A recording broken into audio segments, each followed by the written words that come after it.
7, 6, 5, 4, 3, 2, 1. Howdy, Croc Nation. Dr. Tommy and Ellie here with you with another amazing Croc podcast. I say amazing because is it that I'm amazing? No. Is it that Angel is amazing? Well, actually, yes. But you know who's really amazing? Our Survivor Thrivers. And I just wanted to welcome you today to our podcast. Angel Santana, have faith, let it begin. Welcome, my friend. You know what's nice? Because we're now getting even closer to spring, Yes. I don't have to put much lighting in this room because the light is shining through just like the light will shine through every single person in the Croc Nation. It's good to be here, my friend. And, you know, it's kind of funny. This is an interesting episode because I call this a filler episode because, you know, we are going to try in 2024 to get some more guests on. Last week, we had a wonderful, wonderful guest, Talaya Dendi, who is a cancer doula and cancer survivor / thriver. It was such an honor to have her on last week. And next week, we have our old friend Len Berry coming on with, I think, one of his students to talk about a few articles that they've published. And I thought, you know, all right, let's put something together. And then I thought, you know, this is the beginning of our 4th season of the podcast. And in addition, and Angel, we should have way more fanfare because I just realized that this is our 25-year anniversary. Yeah. And, you know, when I saw that text that you sent me offline, I was like, wow, you know, it's quarter of a century. That's It really is. And do you want to know how this, like today's podcast, actually transpired? It's really kind of a funny story. And I would have never thought twice about it unless the story went the way the story went.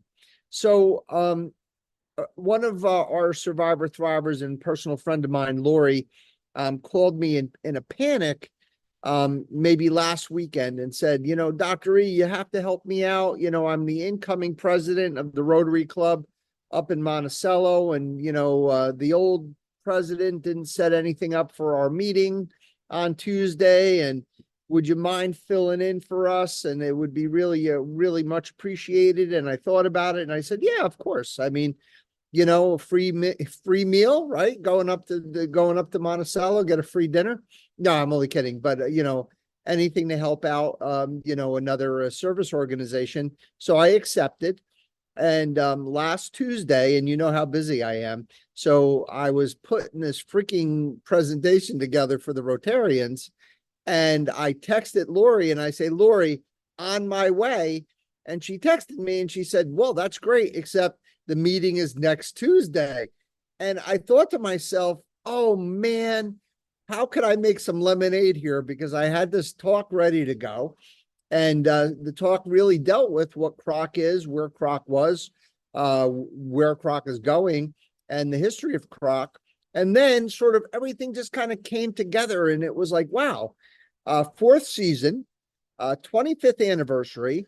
A little bit of a history of CROC, talking a little bit about our the pillars that we build our cathedral on for our Survivor Thrivers. And I thought, what better way between guests to do a quick little homage to the organization, which deserves. And Angel, I know it's really not our style, so it's kind of weird for me to do an episode like this to talk about our organization, because if you notice, and all of our listeners, if you notice, there's a couple things you never hear from us.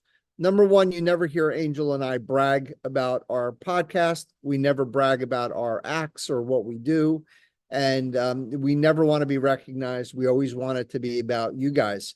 And I thought, well, you know what? I love that. And I think we need to continue that because it's really a sign of a very healthy organization when the organizational, you know, leaders really don't care about themselves. They really care about their cause. And but tonight we're going to do a little bragging, and every 25 years, I guess we have that right. I think, Angel, right? I think. Absolutely. And, you know, you did talk about how, you know, our followers, you know, we feel as if our followers are not as high as we thought we could be at 4 years. However, let me point out something to you and to the Croc Nation. Right now, our podcast downloads are over 9,000. We have made some achievements on this program. We are currently sitting at 7.5. We are surpassed, of course, the 7.5 thousand downloads, which is an achievement in the world of Spreaker, which is / iHeartRadio, which is where we utilize. And we also have reached a platform achievement of over 150 episodes as we're closing in. So, there have been achievements that really we, as you just said, don't try to brag about. But, in the podcasting behind the scenes, pull the curtain behind, we have achieved 8 out of the 10 achievements that this platform asks us of. And we are currently 5 out of 18 achievements in downloads. So you know what? I would say that we're up and coming. And like you and I first started when we sat together, we said one thing: we only have to touch one person per episode. So if we're at the 150 mark, and that means we've touched 150 people, guess what, my friend? There's a lot less we could be doing, but we're doing a lot more. Yeah, well said. That was beautiful. And it's kind of a funny thing because the other thing that's really cool, especially about this year, and I've noticed it in the past when we had a lot more guests, and then the last year or so, less so, and now we're getting with the guests, networking with other survivor organizations and thriver organizations, or other thrivers, and other people who have podcasts, and, just networking in that world. It really does also tell us that, we're very appreciated within, even our, what would you say, in our colleagues, our community of people that are out there doing advocacy for our survivor thrivers. So when we were talking to Leah last week, and then she networked me with a Dr. EB, who we'll have on in the future, another radiation oncologist who's doing a lot of great stuff with survivor thrivers, and get the appreciation from them, and then get invited onto their onto their podcasts. That's really awesome. So, there are some milestones that we've achieved. Thank you, Angel. And I credit you for that through our Lord.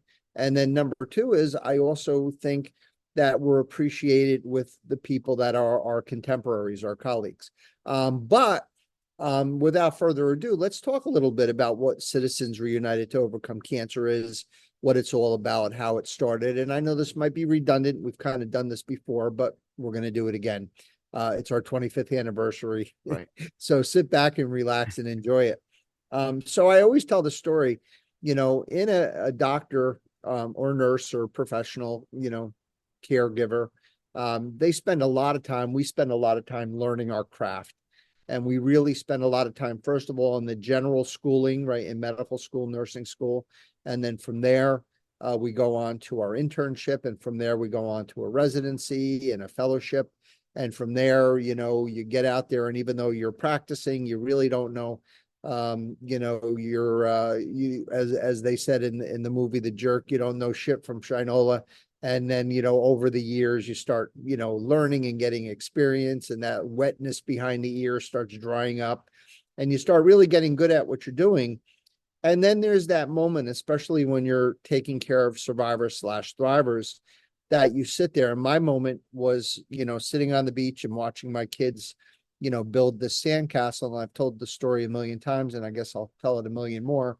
But when I saw that, it sort of all kind of came together for me. And I knew at that point that I had to do more than just be great at what I did. I had also to be an advocate, for our survivor thrivers. And then, we would do the Relay for Life. We would have a team from the department, and seeing the power of survivorship. And then we did a podcast on Mary and Beth, the first 2 CROC members, and that lunch that we had together, and how that, inspired me to try to put an organization together. Because in 1999, when this all started, and we'll have to have Rod put that picture. He did the slideshow for me for the Rotary talk. And there's a picture of me in 1999 giving that first lecture. We should put it on as the icon for this episode. What I realized is that there was really nothing in those days, and I'm happy to report that's not the case anymore. But in that first dinner, I'm looking at myself and my hair is dark and I'm wearing a suit and tie, Angel, believe it or not. Whoa, Yeah. whoa. And there's a lot of people in that room. And I can tell you, it was so exciting and so wonderful that I wanted to just share that the last 25 years of being an advocate for survivors slash thrivers has been nothing but the greatest joy, one of the greatest honors of my life. And I couldn't have thought of a better way for me to do community service than to do that. And just over the years, because of the fact that what cancer was at the time, cancer was basically diagnosis, treatment, and then oblivion. There was nothing. There were no, international, national organizations except the American Cancer Society. There was definitely no grassroots anything, zero. And because of that, I saw this need, and thanks to Beth and Mary and all the years of doing the Relay for Life and, trying to figure out exactly what it was that I could do. And what my job was to create this organization, Citizens Reunited to Overcome Cancer. And the first 10 years actually was quite interesting because they were the years that no matter how much fun I have with this podcast, they were absolutely the most fun. I was like, literally flesh to flesh with survivors every day. And we had a very active board of directors. And every month we had a vibrant kind of program, whether it was educational, whether it was cultural, whether it was music, whether it was a comedian, whatever, whether it was fundraising or helping each other, and just putting 150 people in the what the heck was the name of that? Whatever the Knights of no, not Knights of Columbus, the Elks Club, in Middletown, New York. Gotcha. We would fill that room up to the brim. And my dear friend Seal Rakowski was our caterer, and she'd be in the back cooking all sorts of food for our survivors. We'd have music, we'd have dancing, we'd have awards, we had costume parties, and just, I couldn't even begin to tell you guys about the tens of thousands of people that we touched in those years. And it was terrific. And then things started changing for the good. More organizations started popping up, more grassroots organizations, more national organizations. Technology started to catch up. We started getting some internet, things for our survivor thrivers. And it just seemed at that point that the ability to keep that momentum for that many years, right? Talk about effort. Those first 10 years of trying to put a program, and we're talking about a big program every month, in addition to a full-time job and raising a bunch of little, kids, that was very difficult. And again, a true honor to do that. I'm not complaining at all. The middle years were a different feel because, once we stopped sort of with the face-to-face stuff, we kind of collaborated with Miriam and with Kathy Rifkin for the Celebrate Life half marathon. And our job for those 10 years was to put together, to be the people that reviewed all of the grant applications. So these two ladies, and then Kathy left to do her own thing, and Miriam kept it up for those 10 years. I don't know exactly how many years she did it, but raised like $1 million for cancer survivors. And we had the good fortune of being able to be the ones that wrote the checks out. So, it's kind of like being given money and told to go give that money away. We were the ones that were giving that money away. And, we had a great board of directors for those 10 years. And I think we also did fantastic work, but it was more behind the scenes. So maybe I needed to catch my breath and just kind of let the lay of the land kind of just kind of evolve. And then, after our association was starting to, things were getting a little stale, And again, any good organization has to evolve. If you don't evolve, then you're going to die. And the evolution took the force, or the form, I should say, of this podcast. And that's kind of when technology came together for us. I met Angel. COVID was just about, I think, probably right, starting with COVID, right? Kind of. Yeah. Yeah. And I thought, well, what better way to sort of get back to the original good time feeling of the first 10 years, but potentially reach more survivor/thrivers through a format of a podcast. And that's sort of what we did. And this is now our 4th season. So as I said, CROC is an organization for survivor thrivers. I always kind of looked at the metaphor that we're a cancer survivor/thriver bus. It's a bus that has resources that you can take when you need them. You can get on the bus, and then when you don't need them, you get off the bus. And it's it's like the Harry Potter night bus. It just never stops running. You can get on and off anytime you want. And it's really more than just, now about Hudson Valley, cancer survivorship, grassroots. Now it's national and international. And I believe we're number one, like in the Congo or somewhere like in Africa, or India. But people need this, and that's why we're here. And I think, Angel, you would agree, what a great honor to be able to do this. Absolutely. And just to reiterate a little bit, about 20 seconds back. Yeah, right when about, I think, the 5th or 6th episode, we had to start we were recording in your office and we were masked. Yeah, I remember. That's right. That's correct. That's right. And I remember having to adjust the audio because it was rough, it was. Yeah, it was. And what I wanted to end tonight's podcast, I didn't want to make it long. I just wanted to kind of make it short and sweet, but wanted to kind of go through, what I've learned in 25 years as the director of Citizens Reunited to Overcome Cancer. And what I've realized is that you guys are very, very special. And you're special because your disease, unfortunately, has given you that dark mark, that mark of the big C. And it's because it's a very unique disease. It's a disease that is generally not deserved. It's generally a disease that's confounding. It's very capricious. It has a mind of its own, and it's almost as if your body has betrayed you. The treatments for the cure of this disease are very toxic, and many times you carry the side effects of your treatments throughout the rest of your life, and you become diminished in what you were before you were diagnosed. So having resources to manage your survivorship, having information to manage your survivorship, having the support you need to master your survivorship is now our primary goal. And what I've noticed is, despite doing this for our survivor thrivers, when I came up with the 4 pillars a few years ago, I guess coincidental to, coinciding with the podcast, is that it's really not only about cancer survivorship advocacy. It's about advocacy for all of us who need to utilize our healthcare system.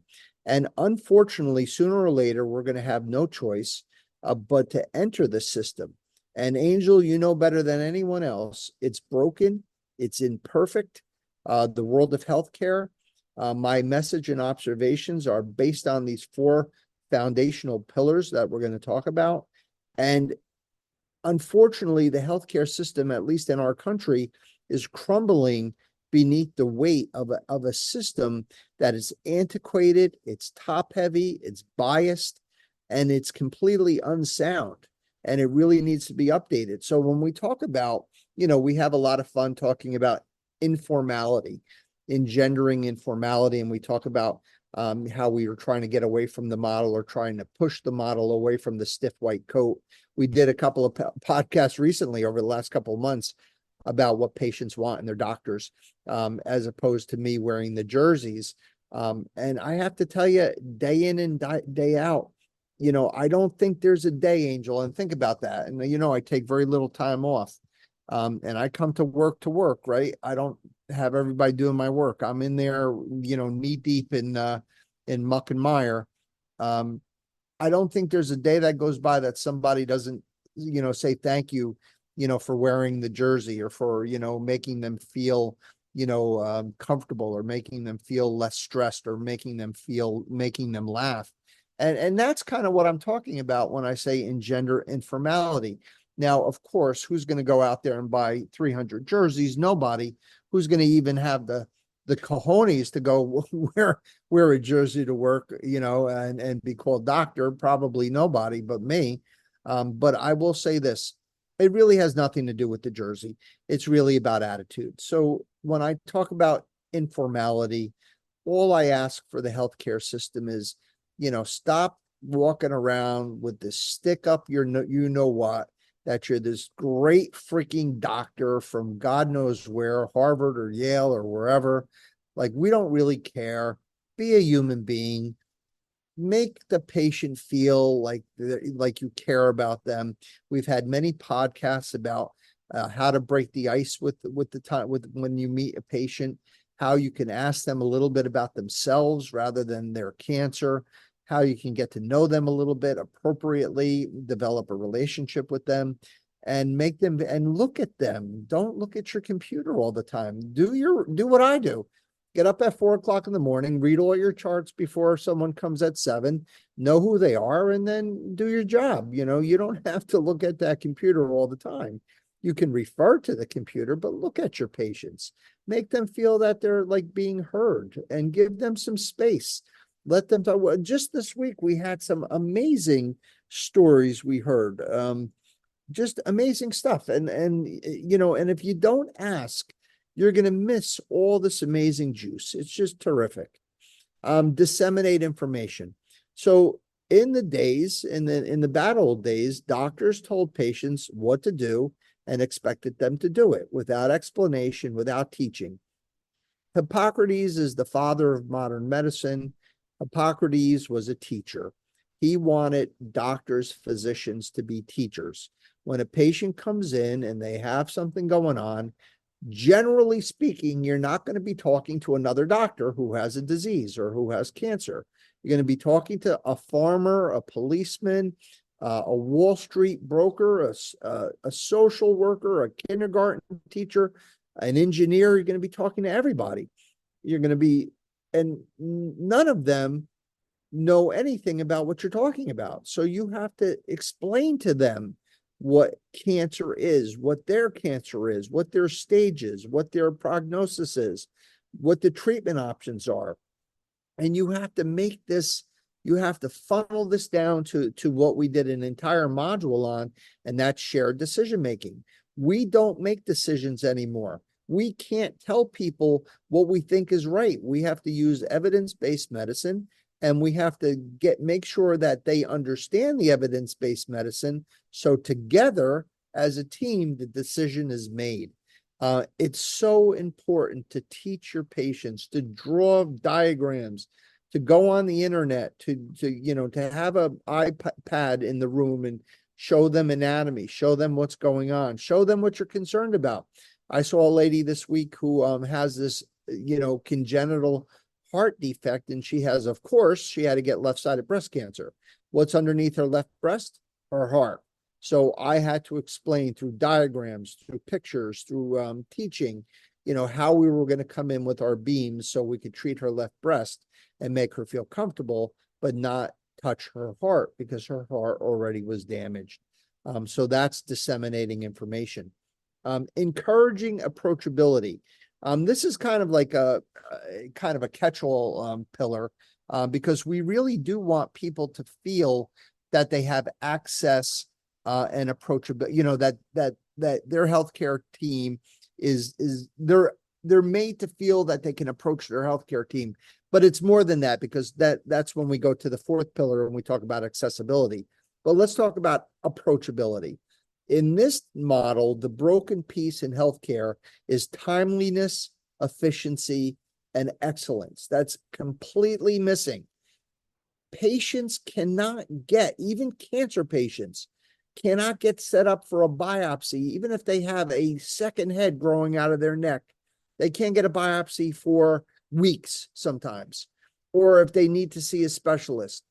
weeks. They need to have a second opinion, weeks. They need to have a dental extraction, weeks.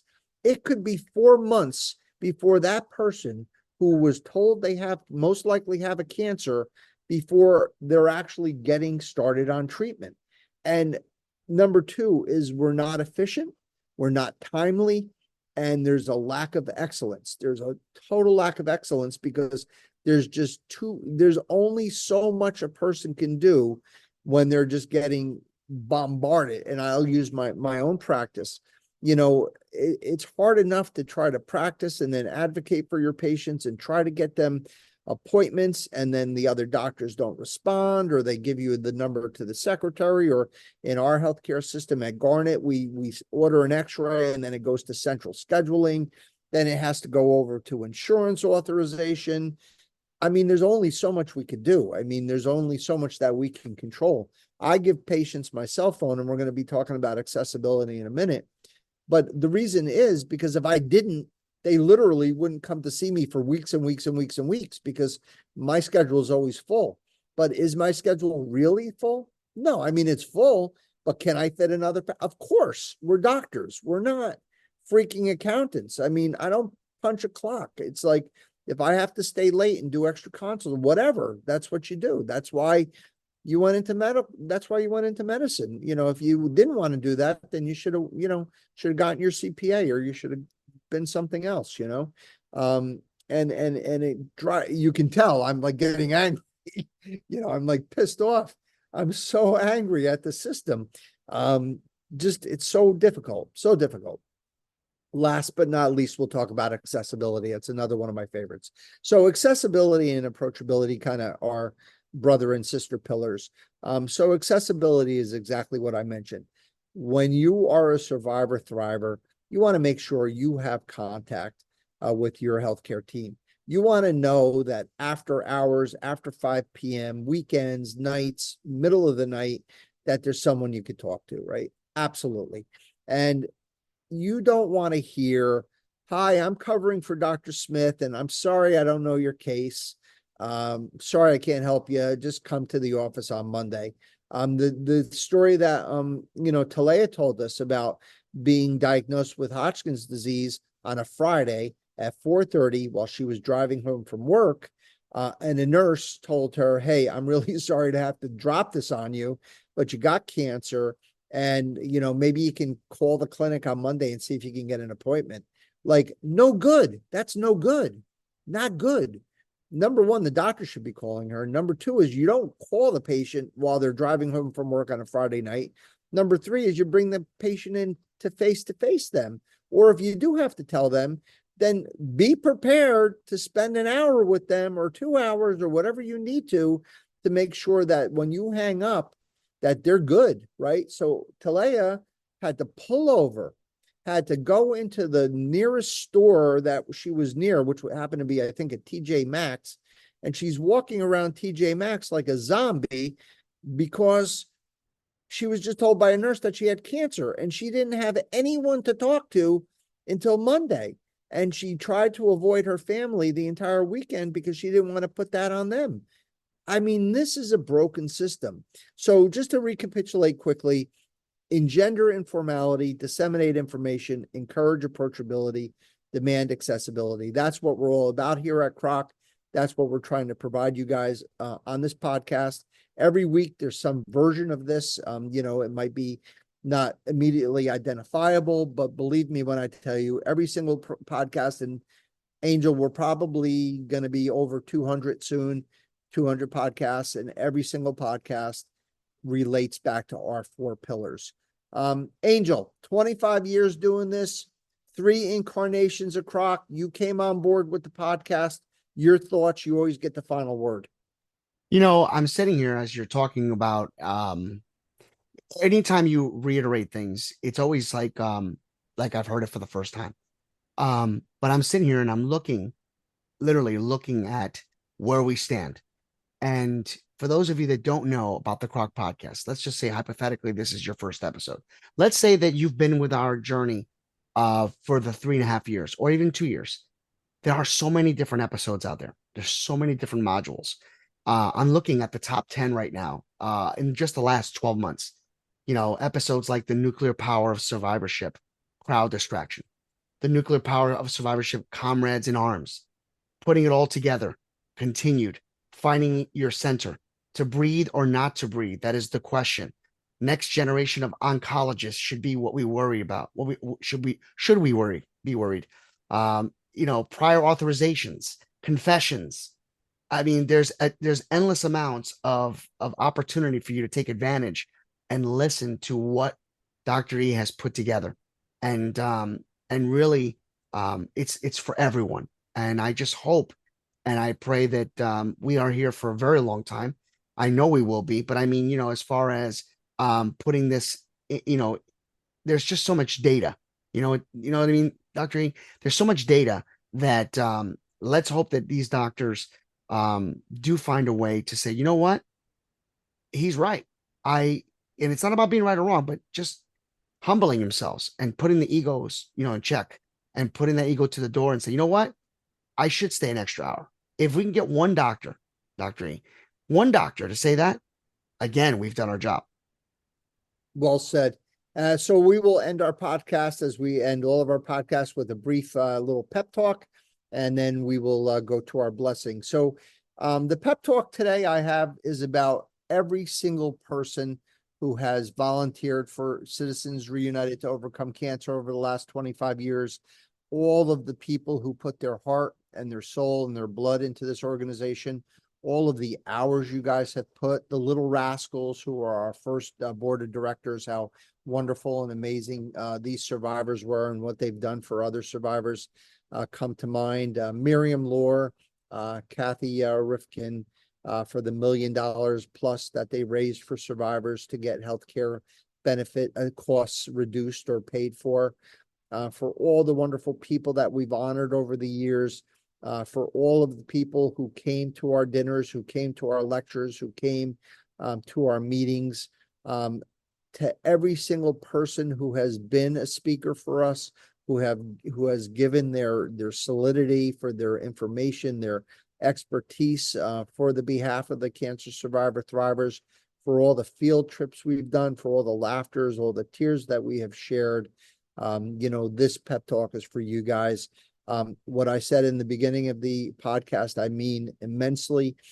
Even though we did a little bragging today, you won't hear that ever again, probably for the next 25 years. This podcast is about you guys. It's about the survivor thriver. It is my hope that I am blessed with good health for another 25 years to be able to advocate for you. Because if I am given that good health from our dear Lord and Creator, then you can guarantee that every Monday, every Sunday morning, you'll be able to hear something new and something that hopefully will be helpful in your survivorship. And again, ending with our blessing on behalf of Angel Santana, the entire board of directors, and all of the board directors before, now, and in the future. We wish you all a long, healthy, happy, and cancer-free life. God be with you. God bless you. Peace. We'll see you next week.